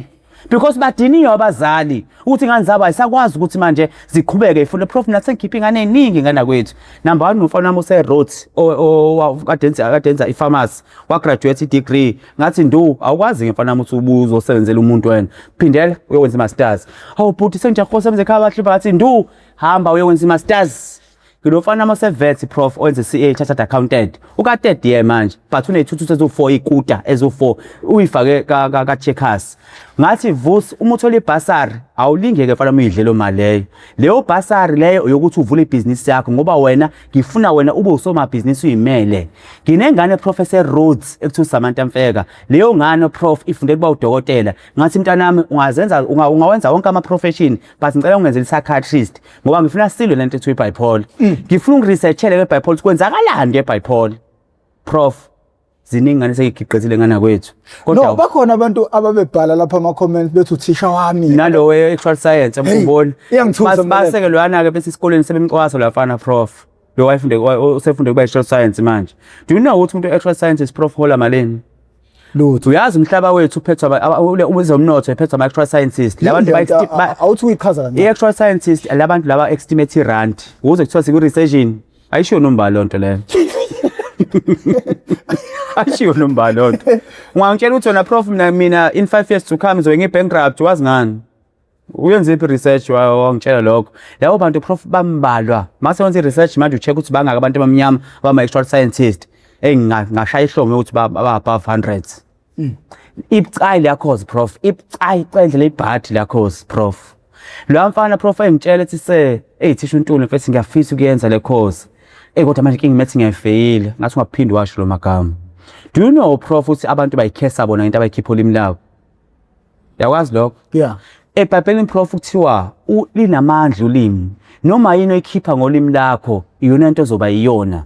Mase so namhlanje prof uthi mina I will be successful, mina ngizoyiqeda idakamizwa eSouth Africa, mina ngizogijima eGoli ngigijima eCape Town, ngizogijima noma ikuphi ngikuthola abafowethu abasedakamizweni mase ngiba transfer koLindani Ntuli abakwazi ukuphuma edakamizweni sibatshela ukuthi benze njani ukuze bephume. Prof ingaphumelela lonto because noma yini oyikhipha ngolimi lakho prof iyakwazi ukwenzeka. I guarantee that ngiprovile lokho nathi incwadi ufakazi. Mina for 10 years prof ngicula ngithi ngifuna ukubhala incwadi kodwa ngoba bengayikhola ukuthi ngayibhala ngisastake edakamizweni ibijamile but after sengivumile ukuthi ngine bipolar after sengithatha medication kwenzakalani prof yini le ngivezela yona namhlanje incwadi okungenzeka mhlawumbe ukuthi yonke lento ebiyenzeka empilweni yakho ubuqoqa incwadi lezo bhala ngoba sinawo namhlanje. Yabona-ke le isa introduction yabo incane kanjani. Yebo mina ngithi mina incwadi yaMandela Long to Freedom. Yoba kancane mhla incwadi mhla ngangibhalela mina iBhayibheli lempilo yami. Phela umuntu bafethu ubhala iBhayibheli ngempilo yakhe by the way. Uzobe umuntu hayi ukuthi uvuwe bipolar manje uyahlala. Yazi iBhayibheli prof. iBhayibheli ijourney yomuntu. Hayi lapha kasho uJakobe wazalwa wahamba washintsha uIsrayeli angithi uJoseph waphiwa abafowabo bambula bamfaka emgodini waya eGibhithe waseba yiprince angithi yile ijini yomuntu uMoses wara waphose wafaka ebasketikini wahamba nayo nomfula waqoshwa inkosi iprincess yase angithola waphinda wakhipha abantwana eGibhithe yile prof ibhalwe blonde eBhayibhelini kubhalwe ngani ngempilo yomuntu uJesu wathola ngenxa yowesilisa newendoda kwawomoya engcwele wakhula uJesu then wara prof ngithi mina mhla ngakubhalela impilo yami ngoLinda Ntuli hey mfethu ngeke angazi banganani lo ncwadi ngana kwethu prof mina ngisakukhumbula mina ngisha angicatshiwe la mina prof ngitsho uhlanga mina lutho ngana kwethu lutho mina ngangena nje crash ngana kwethi sahla driving kwansi driving kwasuka afika labantu uhlangalo lomhlophekeke yabona sine ekhaya sahlala nje ku one of izindlu zabo yasahlala kuthi pine tree lehlahle side esina lokhukhuna sidomkhulu lesihlahla lezi nje ezingana amagantshi ezinde ngiyayibona right prof ngeke ngisifaka into engana kwethu lezo hlahla prof sing stress apha lento nje ayikatha kulento lapha phezulu ayithi yazi umuntu eBhayibheli futhi hleze research angithi ngithi ngimtshela malume ngihleli nomalume la athi mina ngangena crash mina ngitshela ngihleli nomalume ngithi malume mina ngiyagibela ngoyikhala lanto la washo into eyodwa malume wathi umeke waxakela lapha phezulu ungawulinga ungitshela ngizokulanda lalela another thing about umuntu eBhayibheli uyidela kufa ngana kwethu ngathi malume kulungile ngiyagibela nontela mina nathi ngibamba kanje nontela ngiyasha njalo la engalweni ngithi prof mhlawumbe bethu si kanje lanto leya kuseduze phezulu ukude emuva masungihleka prof ngakala gayiza malume ngishobele la uhlele ishayile iluze yakhe wathi ngithe masuxakekile ungangibizi this prof ngabambela mhlambe for 15 minutes or 30 minutes bra ngadedela ngiyaphansi ekhaya kubiyelwe nge-first break ngana kwethu ngiyaphansi ngalento le wayebhema nomalume wayebhemela iluze yakhe nje ehleli phansi ebe black label yakhe abe ngabhemi kwakuhlaza ebe black label phansi ngaya ushaka esitinini ngathiwa mina ngaba kwikhoma prof about 3 weeks or 1 month prof osutati sabuya kulento yokuhlakanipha ekuthenini wena izinto ufuna ukuzenza experiment azenzeke mina ke mina yabo le ncwadi prof izophuma le ncwadi le kwakuliwa ngangalali ngana kwethu ngangalali mina prof kodwa ngiyafundisa futhi ngani zami futhi ngiphambili ngesyllabus futhi nginjalo okay sino 4 minutes nje manje esingawenza u10 to 15 minutes okay ngane kunomuntu nje manje oseyidakamezweni and kunzima ukuthi aphume uyasebenza noma mhlambe ngizothi nje uyasebenza because wena uyingqobe umuntu osebenza usecishe zakuphazamisa emsebenzini and ibona abantu kakhulu labo abaxakekile nje manje futhi abengenayo indlela ukuthi bengaphuma nje bekhulume noma ubathi bengasizakala kanjani bhuti wami ingamsiza ngani lencwadi lo muntu lowo noma ukuthini mhlawumbe ongakusho kuyena ukuze naye asizakale abe free kulama chain la ukhuluma ngawo ngana kwethu lo muntu loyo unama unseen chains lo muntu loyo number 1 ngicela ukuthi nje umuntu onenkinga njengaleyo mewuthi ungakwazi ukufika kwamaphumulo mhla 5 June eTown Hall emuva kwamasipala ngaseSpa ngicela uphuthume khona singena mahala lapha ngenhlanhla futhi nesecurity izobe tight because izokufika igcukuthwane lapha izobe khona security amaphoyisa akamaphumulo angithembisile ukuthi ezongichasa uzokwenza ukuthi kube khona ukuvikeleka lapha prof ngobe nginaba lapha nama program kuzobe khona lapha ngimemile ulento le umphumulo hospital ngimemile ama clinic a locally ngisafuna ukuhambela nama rehab ngimemile neAkha hospital khona uzobe represent Akha rehab lapha prof uzobe uchazela lapho ukuthi lezi dawo ngizokuzona ungenza njani uzophume kuzona and kubhlungu prof lo muntu uyiprofessional ngoba uchaza ngana kwethu une medical aid lo muntu prof and izibe exhausted medical aid yakhe but akazi ngayisebenzisa kanjani ukuze imsize lo muntu prof udinga into eyodwa kuphela udinga ukuthi a-accept kuqala kana kwethu ayikho into edlula uku-accept ukuthi ngihlulekile ayikho into edlula uku-accept ukuthi ngine mental condition ayikho into edlula uku-accept ukuthi ngikwi-addiction professor. Do you know ukuthi nabantu aba-addicted kubakhosikazi wabo abenza ucansi indlela eyibhadi ingane abantu siyayisola sayimshadelana nomuntu? Uthini kimi? Ngeke ngisayiphinde ngishilo. Ungitsheli yebo. Ngeke ngisayiphinde ngishilo. Understand? Lo muntu udinga usizo lo muntu loyo. Lo muntu udinga ukuthi ayiswe rehab lo muntu. Eyo detoxwa athole medication. Kunabantu prof namhlanje siholile namhlanje mhla 15 but kunabantu abangasenayo imali prof ngenxa gambling. Hamba rehab mntaka baba. Hamba uyothola inalthima providers over the counter i-prescribe udokotela but into engayisuggesta bona ama-psychologist bakhona uDr Zanele Khumalo bakhona uDr Mbhense City Hospital. You understand no, prof? Ngiyamdinga uDr Zanele Khumalo. I think kukhona kumele ngibalethe la abangongqondo nkulu ngane kwethu kuyo lento yo bipolar addiction nani ukuze mhlawumbe bezochazela nabantu la. Kuyiqinisa lokho kusho prof. Yabona nje into engayisho mina prof, umuntu usethi ula eThekwini namaphethelo. Hamba nje ye-City Hospital. City Hospital kunama experts angempela. Khona nje uprof ke wakana kwethu. Kahle athi udokotela wami sewuprof ke nami kana kwethu Prof Lafaji. Ikhehla nje lomlungu mfethu. La khehla he is very humble bhuti wami. Khona uDr Mashapu lapha, umama o very humble lapha, uyi psychiatrist. You understand? Yeah. Dr Mbhense laba msana neprogram yakhe ebizwa ngekhwezela. La program prof mfethu la mama mfethu chef done a remarkable job mfethu ukuthi asichazele ngama addiction ukuthi ungaphuma kanjani. Ngoba ithi khwezela i-meaning ukuthi keep the fire burning. Mekuthi usufuna ukuphuma eyinkingeni okuzona, keep on fighting for inkinga zakho. La program ifacilitatewa uDr Zanele Khumalo, ifacilitatewa uDr Thapsile OT occupational therapy, ifacilitator unosisi Nombuso psychologist nomnusisi Omndiya isponsor sakhe ngesikhohlwayo. Yangithola prof. Mfethu eSithi Hospital lesa sibhedlela prof mentally ise flow 5. Ungagunji ungenalutho ngana kwethu. Akuhambe mfethu kunama office abo lapha eceleni. Hamba uyoconsulta. Une medical aid nje wena yini umsebenzi we medical aid? Uyenzani medical aid yakho? Usazikhuluma professional qala ngithi maseke ungakhohlwa ke ukuthi uze kuNtuli uzothenga incwadi yakhe Unseen Chains. It's only 250 prof. Awuyithengeli wena kuphela nengane yakho isase high school isase primary le ncwadi sinesingisa silula prof. You understand?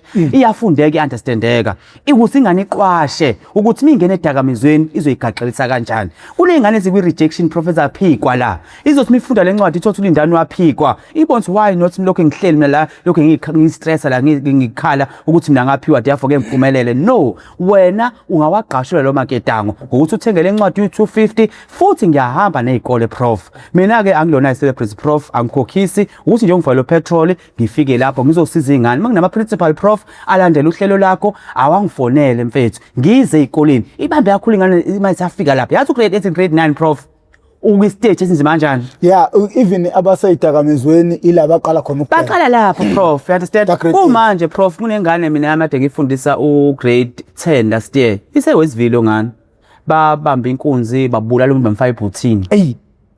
Prof, ikhona lento bafethu. South Africa seke nje lokho esicatsha ngesithupha izinto manje zivela obala kuhle kwe angazi kwani. Into engicela usisiyenzeni bafethu. Asi-reach out le ncwadi Unseen Chains 250 ufuna sikhore 60 rand. Asi-reach out kwamaphumulo eTown Hall sizokwazi ukuthi sinabe sinosicelo omncube lapha. Lo mfana mfethu umekhuluma ukuphuma with the patient. Usicela isintini seyidiscover ngayo bhuti prof. Ayona umuntu unespeaker la mfana. Umlaphi wenhliziyo ephukile. Sengiqambe kanjalo pro usicela. And usicela ukutholakala kwakhe kwadlongulwa uma wakhe kuze kutholakale. Mfethu unane ncwadi ebhalwe lokho. Leyo ncwadi yazamnipha ithuba ukuthi epheshe eku-Steve Harvey bhuti wami. Uyangithola? Ngilokhu mina nginayo lo ncwadi. Nami mina ngayilontsha ke wayilontsha la la eMtateni ebanele theater le kuthiwa laphana ngiyayibona lapha. Ngangikhona ilontsha lencwadi ngana kwethu angithola. Yes, nginozikhala lapha uSibongiseni. Lo mfana mfethu wegospel mfethu lo mfana mecucula with the passion bhuti wami. Angifunanga mfethu ukuthi ngithatha abantu abale kude. Sinabantu powerful. Prof, you are very powerful ngana kwethu. And now uzobe ukhona uthanda ungathanda. Hayi isilwane sobe sikhona. Uyangithola? Hayi isilwane. Ngizobe ngikhona. Ayithela ngisilwane mina. Uyangithola ngana kwethu. Ngana kwethu. Uyangithola? Hayi ngisilwane. Asilapheni South Africa prof. Asilapheni South Africa prof. Uyangithola?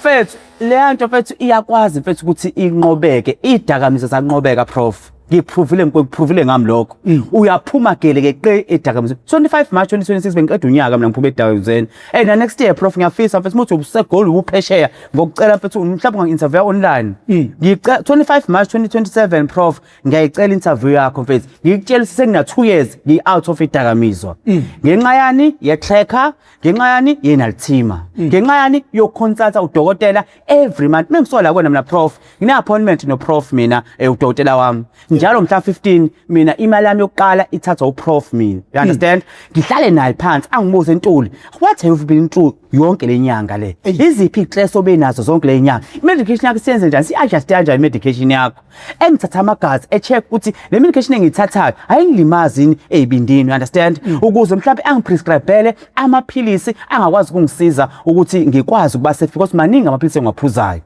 prof asisebenzisele medical aid yethu ngendlela e-right ma-professionals ngikhuluma ngothisha la ngikhuluma ngonesi la ngikhuluma ngodokotela la ngikhuluma amaphoyisa la bafethu asekeni ukucula kwidakamizwa asekeni ukucula kutshwala asekeni ukucula kwi-gambling asekeni bafethu ukuthenga unonkosikazi ekhaya treat unkosikazi wakho kahle ube nomndeni uhlale kahle because uzothola izifo lapha prof by the way khona isifo sesifikile abantu abangasinakile igama lakho lisaqinile but ngizozama ukulibiza ungangihleki South Africa kuthiwa syphilis yes lesifo sithathelana ngocansi prof syphilis odokotela ngicela bengisize ungipronounceela kahle leli gama bebekwenza belibuka uhlelo lika Bhuti prof syphilis prof lithathelana ngocansi sasifo lesa la also far uyakwazi ukujova for 3 weeks ujove lesa sifo lesa lesasifo ungasikhrithanga prof sayibulala imental yakho why ngazi ngalesifo ngasithola namgana kwethu mina ke prof ke mina I don't care ngakutshela na last time mina once ngathola into prof ngiya researcha ngayo uyangithola isifo ngaqala ngaba nawo 2024 ngahamba ngoyicreator City Hospital yaphela you understand but ngithe ngo-check futhi once again recently kathiwa isibuyile shuthi manje sefana research-ke manje ukuthi kwenzakalani ngayo yenza njani egazini because iyawudamage umqondo isifalisis you understand isifalisis prof itholakala ngocansi olungaphephile siyathanda ukuzenza itaring thina abafana qhumisa amakhondomu senza ucansi ongaphephile sithi ingane sifuna ukuyigwasela kanti zigwasela thina wathi umpungoze bampungoze prof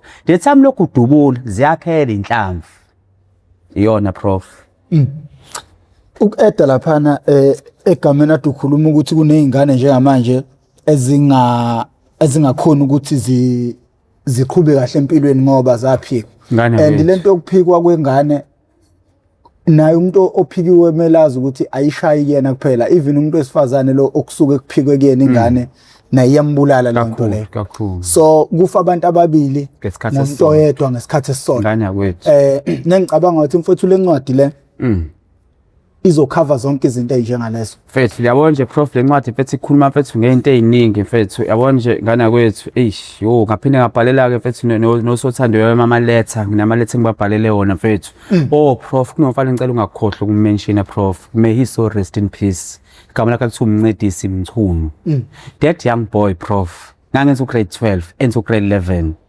wayengifundisa English lapha ngiphindela nganga grade 12 yena ka grade 11 kodwa wayengifundisa English ngendlela ngifela ngayo English umncedisi indlela ayihlaniphe ngayo lapha I think mhlawumbe ngathi ugqinisile prof ukuthi igama lomuntu elamlandela umncedisi mhlawumbe wayezongincedisa nje ukuthi ngikwazi ukuphumelela empilweni because wayesethola ibasari yaka Anglo Platinum ufundela engineering wathi nje bhuti ngiyakulandela wayevet naye but Anglo Platinum ke ngokuthi yena uqala ukuthathe ukwenzisa i-training for unyaka before uyofunda beholela futhi ama-bastard prophets ayilimazile ingane ngalezi mali abanika zona then mengizwa kuthiwa bayobuya kuma-Sadma Awards because babesemotweni baba kwi-car accident washona kanjalo mfana wami ngaquleka emngconywana lo mfana ngangifisa nje ukungena naye ethunini indlela angithinte ngayo prof indlela mfana wayihambula ngayo indlela kangisiza ngayo prof ngabe no-matric prof wajama matric wami ngenxa ye-English ngathola 50% on the dots kwi-English prof because of lamfana prof incwadi wangihlaziyela yona mfethu sasifuna incwadi kamakhaya abantu abaqeda u27 bazoyikhumbula lo ncwadi umfana owaye ilento le yabo ngiyabahlonipha abafuthi abakuleso simo then lo mfana wayiqwasa lo mfana umakhaya understand ngisho understand kwenzakalani ngala ncwadi but yeah very interesting eseyichaza lamfana you understand now and then lo mfana mfethu mengisiza ngaqeda kuqala naye wasangilandela waseyenza oyokwenza ngoba mina ngixhasa uExaro mina but uExaro no ukuyisa straight euniversity ile gap year yakhe ke na ke elapha ke bayahola abathola imali unfortunately ke besemotweni bebuya kuma awards noma kanjani wasebebuya noma besaya yini kwaba ne accident washona umfana wami umncedisi Mchunu may he so rest in peace umncedisi wangisiza wasendwedo okubamshela lafanelwa wayefunda khona iNkosibomvu naye but into engithanda ingane yakubo nayo isiudokotela ingane yakubo umndeni ohlaniphile la prof umndeni ohlaniphile kakhulu ngiyafisa abafethu ukuthi siqhubeka sizaneni prof kade ukhuluma lapha ngerejection ngikhulumile ngayo rejection lapha prof ngakhuluma lapha ngokuphikwa abazali bakho ngakhuluma prof lapha ngokuthi impilo yakho iba kanjani emngozini iphinde futhi ibuye kanjani yabo nje lapha ngithe life on the street mase ngikhuluma ngabangani prof friends crime and survival you understand abangani prof bayibulala impilo yakho yabona lo muntu ombiza umngani wakho awukube ngelanga webuke sibukweni emhlanje uyicheck ukuthi awunawo namanxeba do you know umuntu okuzonda kunabo bonke abantu lo muntu ola eduze wakho are you aware of that ngikuphindela yeah umuntu prof okuzonda kunabo bonke abantu ilo muntu ombiza ngo best friend wakho umuntu ongibela iguda akubulale yilo muntu ombiza u best friend wakho indaba prof muxoxela umngane wakho uthi uthole promotion avele shintshe eBsonadini ngiphendule prof ingoba wonke umuntu usifunela yena ukuthuthuka manje ungani uthi umngane wami nje prof manje ngizodinga pho uma ngixoxela uthi ngithole promotion ngicasukelana ngobani umuntu prof wazala nokuba jealous ujealous la kumuntu ba ehlizini yazi ngiyangithini Mphemba wonke umuntu unomono kodwa kukuwe ukuthi umona wakho usebenzisa kanjani ngani yakwethu yazi wami umono unjani Mphemba ukuthi mangibona umuntu ephumelela ngani yakwethu angifisi kube yimi ophumelele ngifisa ukufana naye nami ngani yakwethu ngifuna ukwazi ukuthi mfowethu kuzufike la wenze njani yazi ke ngithine lo temle nginesisho sale nto esho prof number 1 nje izandla zagezana na kunobaba la simbiza uPastor Zondo wangangameme ekhaya ngikhathi ngenzele my birthday kune demonstration akayenza ngikasibamba nesandla prof right okay uba njendoda enamandla angana kwethu ngiyathatha amandla akho nje ngiyawajoin now prof ngicela uphakamise isandla sakho prof phakamisa usenza nsampo wenza siyaphakama no yangithola the time prof uphakamisa isandla sakho ungibambile nami automatically nami ngiyaphakama uyangizwa umngani ke loyo umngani prof wangampela uma uphumelela akakukhohlwa nawe mewuthi prof khona iopportunity engiyitholile kamaphumulo mhlawumbe kufanele umuntu ozowenza ipodcast lapha anginayo ispirit epodcast mina angikwazi uzenza isiqenqe mina manje sengizoyibiza ngoprof ngibize MPTV2 benza njalo phela abantu understand ngizopeda lapha angimfonele prof na opportunity nansi tender prof you understand uyazi ngifaka nenyawo ngaphansi kwenyawo zakho ngikufaka amalahla ashisayo ukuthi ngelinye ilanga nawe lapha eGoli mawuthola opportunity yokuthi uadvise ngedakamizwa sakwangena eDawuzini prof akaze uzokhuluma uthini pho ngedakamizwa fafonele ba wena umfoko kaNtuli ugodide indlela yasompisi you understand ke ngithi mina sidlala inikanikane emhlabeni siyanikana njengase grounding ngiyaphaselwa uyangithola ukuze sikwazi ukuwina si-team konke enziwa uMotsepe engithanda mfethu ukwazi ukuthi uMotsepe Sundowns miwin icup uke bapha yonke imali abafana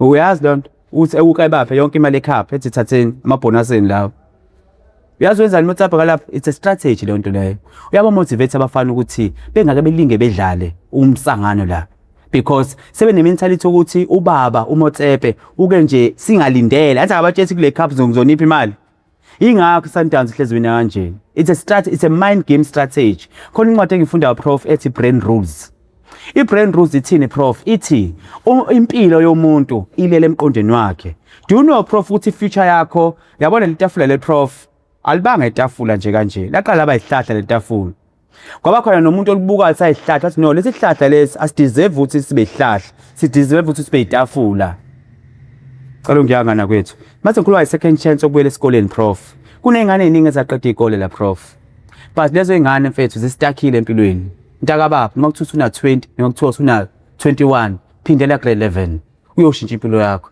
prof nanengane ezu2 esengireference ngazo empilweni lo mfana ngikhuluma ngaye ukuthiwa uVusi ngazi intwana yami ngeke offendeke uVusi prof asiqede isikole wahamba waya eMangosuthu ngenhlanhla yeCovid wabuyisa umqondo wakhe wathi no man angikwazi ukuqhubeka ngenze lento engenza la wangibona ku YouTube ngifundisa ukungifonela wathi but ngicela mfethu ungisiza mfethu ngifuna uqala phansi ka grade 11 mind you lo muntu lo sena 3 years eqeda isikole ufuthi usevasi kunjalo you understand wabuya uVusi wazofunda eNkosibomvu grade 11 top student grade 12 top student namhlanje usevet wenza i-chartered accountant ubani-ke wena uqede last year unganzanga kahle ungitshela uzohlala ekhaya second chance yokuya esikoleni khona hamba ubuyele esikoleni uyangithola professor bakhona othisha abangayishintsha impilo yakho abo bonke othisha ababhedayo prof khona uthisha prof umbonayo ukuthi lo uzosebenza ukusiza impilo zengane zabantu sondela kulabo thisha lapho you understand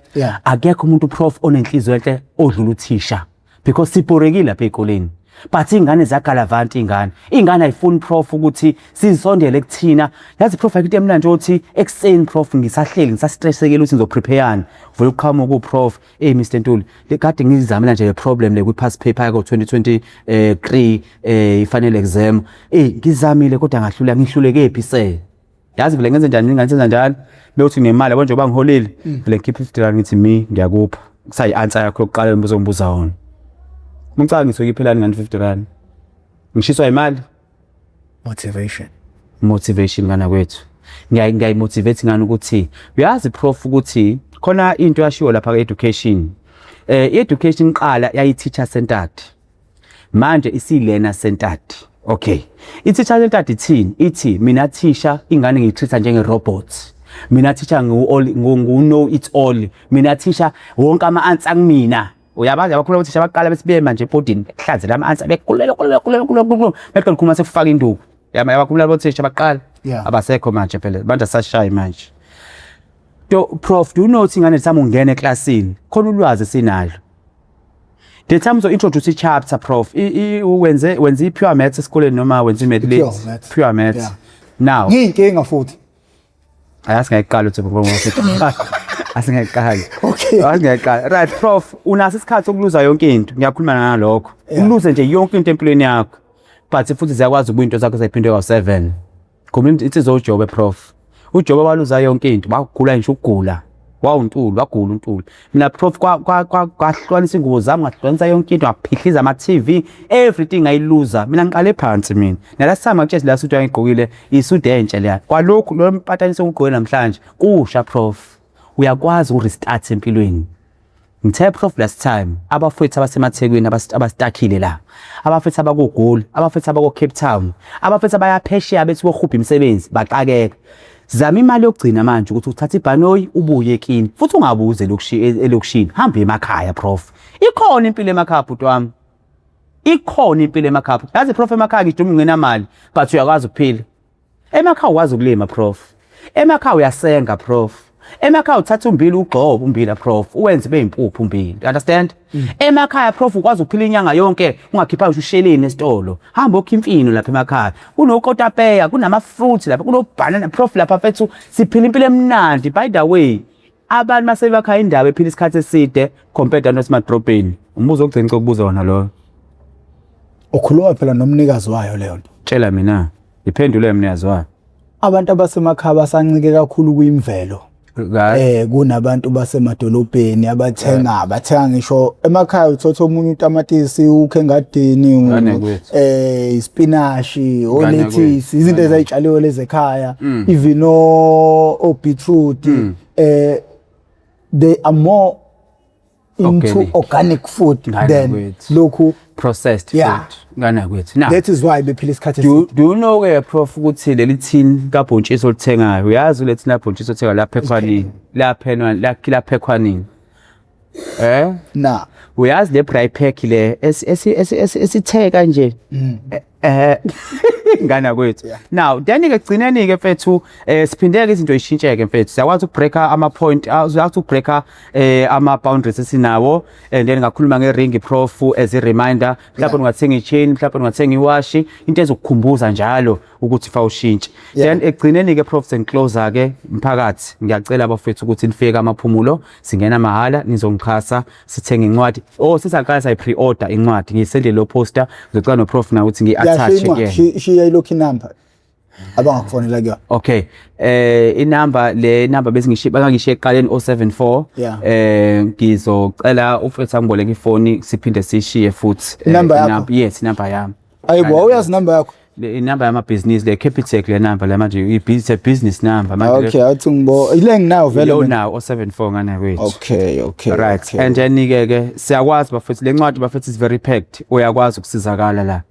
Unseen change, breaking free from drug abuse and mental illness ukuze uthole ngama mental illness uthi ulapha kanjani ngawo. Athi yona le nansi ke incwadi ka Mr Lindani Ntuli uGodide uNdlela yasompisi 074 213 2083 ngiphindi iyayiphindi 074 213 2083 ngiyatholala ku WhatsApp ngiyatholala kuma calls ifoni yami ayivalwa unless mina inkinga ye network ngiyamenywa futhi ezikoleni ngiyamenywa ebhedlela ngiyamenywa ema rehab ngiyamenywa emasontweni anywhere la ubona khona ukuthi fanele kwenziwe awareness. By the way Prof, do you know ukuthi month ka May it's a mental awareness month? Did you know that? No, bengazi. But ma TV kuyasho ukuthi uthisha Ntuli ubhizi ngibuza imibuzo la yimo ngi-interviewayo la ngoxolisa. Ngiyaqolisa kanami ne now imonth ka May it's a mental awareness month. Kahle fa ngabe nje lenyanga le siguguzela noma sixwayisa ngokugula ngekhanda sinika abantu insights ukuthi ukugula ngekhanda Prof akuyona into ekumele abantu bebe ne stigma yayo akuyona into abantu kumele becwaswe ngayo because ukugula ekhanda uyikhithelanga khona. Ukugula ngekhanda into ozalwe nayo mhlambe noma into oyifakelwe entweni wasiyagula then usizala kanjani ke ngibaluleke izinto sizala ngazo. So uma ngicabanga ukuthi mhlawumbe kunezinye izinto esingayikhavanga bazokwazi ukuthi bekufonele kuleyo nombolo esixolise bafowethu ngicina sengemnqamula endabeni za esafuna ukuchaza kabanzi ngamathini obhontshisi bani ngoba isidla amaningi esakeni. Ngakho ke mawucabanga ukuthi mhlawumbe kukhona ofisa ukubuzwa ongakuzwanga nofisa ukuba nemibuzo nakho mhlawumbe nokodwa kwencwadi because incwadi ngiyacela bafowethu ni order because izophendula izinto eziningi enifisayo ukuzazi. Isikhathi sidliwe yinja njengoba bengishilo igama lami uProfessor Ngwamkhize. Siyabonga bonke abantu abathemba sifonela ukuthi sibayacela ukuthi simbuyise umfoka Ntuli. Ngiyacabanga ukuthi sibuye nakho elingakwazanga ukuthi umsoco nowuthole senza ukuthola ekuthenini nimfonele also order incwadi ukuze kuzophenduleka. Mangabe uyaqala kuba ingxenye ecindezela usubscribe button ucindezele nebell ukuzokubeka amathubeni amasha kakhulu ukuthi makukhona esinye isiqephu engisiposa izoganqeza ocingweni lakho uzothi mawungena phakathi uzobusutholela isiqephu sangalolu suku. Ngakho ke igama lami nguProfessor Ngwamkhize ngidabuka phansi kwaNongoma esigodini sabha umthetho sohlangothini lakamandlakazi. Ngakho ke sancenga